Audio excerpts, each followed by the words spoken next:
Bitra island లక్షద్వీపులోని 36 ద్వీపాల్లో అదొక చిన్న ద్వీపం. కేవలం 105 కుటుంబాలు నివసిస్తున్న స్మాలెస్ట్ ఐలాండ్. జనాభా 300 మాత్రమే. ఈ ద్వీపం ఇప్పుడు చైనాకు ముచ్చెమటలు పట్టిస్తుంది. ఎందుకంటే ఈ ద్వీపం భవిష్యత్తులో భారత రక్షణ కేంద్రం కూడా మారబోతుంది. పూర్తిగా ఇండియన్ నేవీ ఆధీనంలోకి వెళ్ళబోతుంది. అసలు అంత చిన్న ద్వీపాన్ని చూసి చైనా ఎందుకు భయపడుతుంది? ఈ ద్వీపం మనకెందుకు అంత ఇంపార్టెంట్ తెలుసుకునే ప్రయత్నం చేద్దాం.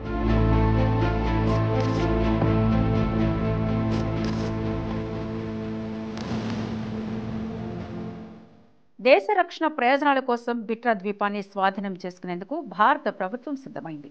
ఇందులో భాగంగా మొత్తం బిట్రా ద్వీపాన్ని రెవెన్యూ శాఖ స్వాధీనం చేసుకుంటుందని కేంద్ర ప్రభుత్వం జూలై 11న నోటిఫికేషన్ విడుదల చేసింది.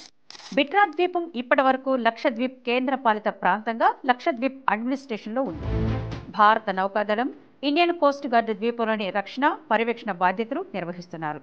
కానీ ఇకపై పూర్తిగా నేవీ చేతుల్లో ఉండబోతుంది. భారత ప్రభుత్వం ఈ ద్వీపాన్ని స్వాధీనం చేసుకోవడం మనకు సాధారణ పరిపాలన చర్యగా అనిపించవచ్చు. కానీ దీని వెనుక ఉన్న భద్రతా ప్రయోజనాలు, వ్యూహాత్మక దృష్టికోణం, భవిష్యత్తులో నేవీని మరింత బలోపేతం చేయాలనే సదుద్దేశాలు ఉన్నాయి.